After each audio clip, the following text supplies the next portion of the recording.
नमस्कार। आज के इस खास विश्लेषण में आपका बहुत बहुत स्वागत है। आज हम एक बेहद सशक्त और जरूरी विषय पर बात करने वाले हैं। हमारा पूरा फोकस एक ऐसे शानदार निबंध पर है जो भारतीय स्त्री की एक असाधारण यात्रा को हमारे सामने रखता है।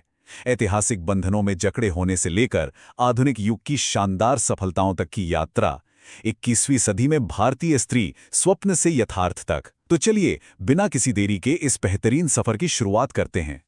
चलिए गहराई से इसे समझते हैं। इस निबंध की शुरुआत ना एक बहुत ही मर्मस्पर्शी कहानी से होती है। सोचिए, एक गांव में एक छोटी सी लड़की है। वो रोज अपने भाई को तो स्कूल जाते हुए देखती है, लेकिन खुद घर के कामों में लगी रहती है। फिर एक दिन उसके मन में एक बहुत ही गहरा सवाल आता है और वो अपनी माँ से पूछती है, क्या मेरे सपने भाई के सपनों से छोटे हैं? सच कहूं तो ये सवाल केवल उस एक लड़की का नहीं था, बल्कि पीढ़ियों से चली आ रही एक बहुत बड़ी सामाजिक सच्चाई का प्रतीक था। इस एक सवाल ने मां को खामोश जरूर कर दिया, लेकिन जानते हैं अगले ही दिन क्या हुआ? उसने अपनी बेटी का नाम स्कूल में लिखवा दिया और वर्षों बाद वही लड़की एक सफल डॉक्टर बनी और अपने ही गांव में स्वास्थ्य केंद्र खोलकर लोगों का इलाज करने लगी। जब किसी ने उसकी मां से इस चमत्कारी बदलाव का कारण पूछा, तो उन्होंने एक बहुत ही शानदार बात कही। उन्होंने कहा, बेटी का सपना रोका जाए तो घर छोटा हो जाता है, और बेटी को उड़ान दी जाए तो पूरा समाज बड़ा हो जाता है। इस एक पंक्ति में 21वीं सदी की भारतीय स्त्री की पूरी यात्रा और उसका सार छिपा हुआ है। तो आइए सबसे पहले बात करते हैं भाग 1 की, सपनों की उड़ान, यानी इसका ऐतिहासिक परिप्रेक्ष्य। देखिए, भारतीय स्त्री की ये उड़ान कोई रातों रात नहीं हुई है। भारत में महिलाओं की स्थिति हमेशा एक जैसी तो बिल्कुल नहीं रही है। समय के साथ इसमें बहुत बड़े उतार चढ़ाव आए हैं।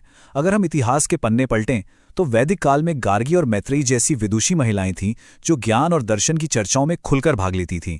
उन्हें पूरी बौद्धिक स्वतंत्रता थी। लेकिन फिर मध्यकाल आता है, जहां कई सामाजिक बंधनों ने महिलाओं की स्थिति को बहुत कमजोर कर दिया। बाल विवाह, पर्दा प्रथा और अशिक्षा ने उनके जीवन को घर की चारदीवारी तक ही सीमित कर दिया। हालांकि स्वतंत्रता संग्राम के दौरान तस्वीर फिर से बदलती है। रानी लक्ष्मीबाई, अहिल्याबाई होलकर से लेकर सरोजिनी नायडू, कस्तूरबा गांधी और अरुणा आसफ अली जैसी अनेक महिलाओं ने उस कठिन समय में शानदार नेतृत्व दिखाया और देश की आज़ादी में अपनी बहुत मजबूत उपस्थिति दर्ज कराई। अब इतिहास के बाद हमारा अगला अहम पड़ाव है भाग 2, अधिकारों की नींव, यानी संविधान और समानता। तो यहाँ सबसे अहम बात यह है कि ऐतिहासिक संघर्ष के बाद स्वतंत्र भारत के निर्माण के साथ ही वो सबसे बड़ा बदलाव आया जिसने महिलाओं के लिए एक बिल्कुल नया प्रतिमान स्थापित कर दिया, और वो था हमारा संविधान। हमारे संविधान ने महिलाओं को एकदम समान नागरिक का दर्जा दिया। अनुच्छेद 14 समानता का अधिकार देता है। अनुच्छेद 15 लिंग के आधार पर किसी भी तरह के भेदभाव को रोकता है।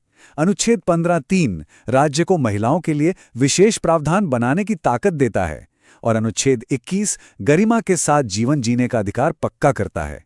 इन सब ने मिलकर ये पूरी तरह स्पष्ट कर दिया कि भारतीय स्त्री अब किसी की दया की पात्र नहीं है, बल्कि वो अपने मौलिक अधिकारों की पूर्ण अधिकारी है।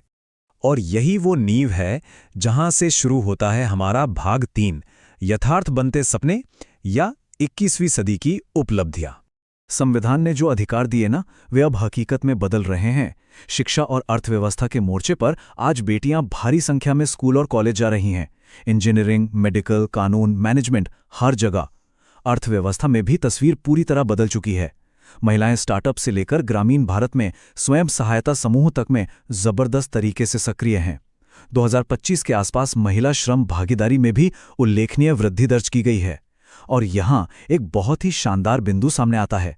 जब एक महिला कमाती है तो उसका असर सिर्फ उसकी जेब पर नहीं पड़ता, बल्कि उसके बच्चों की शिक्षा, परिवार के स्वास्थ्य और पूरे समाज की सोच पर बहुत गहरा और सकारात्मक प्रभाव पड़ता है। केवल अर्थव्यवस्था ही नहीं, राजनीति में भी एक बड़ी क्रांति आई है। आज लाखों महिलाएं पंचायतों में सीधा नेतृत्व कर रही हैं। हाँ, शुरुआत में एक सरपंच पति की समस्या जरूर थी, जहां पद पर महिला होती थी लेकिन फैसले पुरुष लेते थे। लेकिन अब अनेक महिलाओं ने खुद जिम्मेदारी संभालना सीख लिया है और वो अपने गांव का बेहतरीन विकास कर रही हैं। और अब तो नारी शक्ति वंदन अधिनियम ने लोकसभा और विधानसभाओं में महिलाओं की भागीदारी बढ़ाने के लिए एक ऐतिहासिक कदम रख दिया है। जाहिर है, जब अधिक महिलाएं कानून बनाने वाली संस्थाओं में पहुंचेंगी तो समाज के मुद्दे कहीं अधिक संतुलित और संवेदनशील तरीके से उठाए जाएंगे। और ये बात इस चीज को शानदार तरीके से दर्शाती है कि आज महिलाएं हर बाधा पार कर रही हैं। इसरो की महिला वैज्ञानिकों को ही देख लीजिए, जिन्होंने चंद्रयान और मंगलयान जैसे अत्यंत जटिल अभियानों में महत्वपूर्ण भूमिका निभाई है। आज महिलाएं लड़ाकू विमान उड़ा रही हैं, देश की सीमाओं की सुरक्षा कर रही हैं। खेलों में मैरी कॉम, पीवी सिंधु, निखत जरीन और मीराबाई चानू जैसी चैंपियंस ने साबित कर दिया है कि साहस और मेहनत में वो किसी से कम नहीं हैं। आज की भारतीय स्त्री केवल एक सहयोगी नहीं है, बल्कि वो विज्ञान, न्यायपालिका, सेना और खेल हर क्षेत्र में इस देश की निर्माता की भूमिका में मजबूती से खड़ी है। लेकिन कहानी अभी खत्म नहीं हुई है। अब हम रुख करते हैं भाग 4 का। चुनौतियां अभी भी बाकी हैं। देखिए, सफलता के इन शानदार कहानियों के बीच कुछ बहुत गहरी बाधाएं भी हैं। ये कहना पूरी तरह गलत होगा कि सारे सपने सच हो गए हैं। एक तरफ जहां डिजिटल कनेक्टिविटी बढ़ रही है, वहीं दूसरी तरफ ये एक कड़वा सच है कि डिजिटल उत्पीड़न, डीप फेक और साइबर स्टॉकिंग जैसे खतरे बहुत तेजी से बढ़े हैं।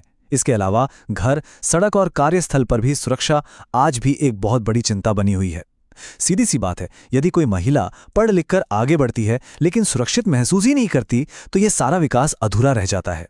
आर्थिक मोर्चे पर भी एक बहुत बड़ी खाई है।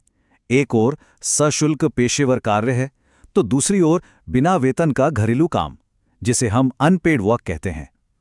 आज भी बहुत सी कामकाजी महिलाओं को पुरुषों के बराबर वेतन या अवसर नहीं मिलते। इसके साथ ही घर संभालना, बच्चों और बुजुर्गों की देखभाल करना, ये वो काम हैं जो पूरे समाज को चलाते हैं, लेकिन इनका कोई आर्थिक मूल्य या उचित सम्मान नहीं माना जाता। यह सच में एक बहुत बड़ी असमानता है। और शायद सबसे बड़ी चुनौती कानून की नहीं, बल्कि समाज की मानसिकता की है।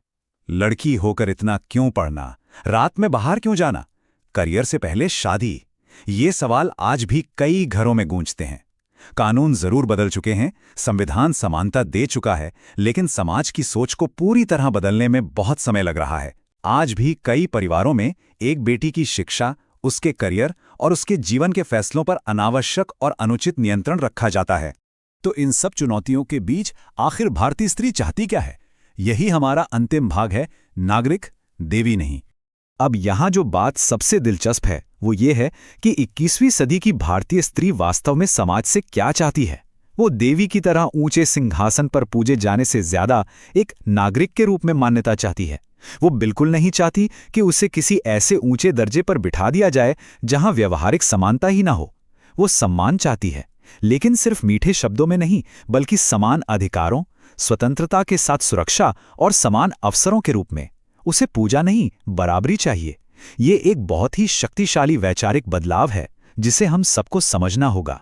और जैसे ही हम अपनी इस चर्चा के अंत में आते हैं, हम वापस उसी गांव की लड़की की कहानी पर लौटते हैं, जिसने सिर्फ अपना सपना ही पूरा नहीं किया, बल्कि पूरे गांव की सोच बदल दी। आज की भारतीय स्त्री भी बिल्कुल ऐसी ही है। वो सपने देखती है, कड़ा संघर्ष करती है और अंततः यथार्थ को बदल रही है। पर जाते जाते एक अंतिम सवाल खड़ा होता है, क्या हमारा समाज भारतीय स्त्री को एक सच्चे विकसित राष्ट्र के निर्माण के लिए समान भागीदारी देने और उसके रास्ते की बची हुई बाधाओं को पूरी तरह हटाने के लिए तैयार है? ये एक ऐसा सवाल है जिस पर हम सभी को गहराई से विचार करना चाहिए। इस विश्लेषण में हमारे साथ जुड़ने के लिए आपका बहुत बहुत धन्यवाद।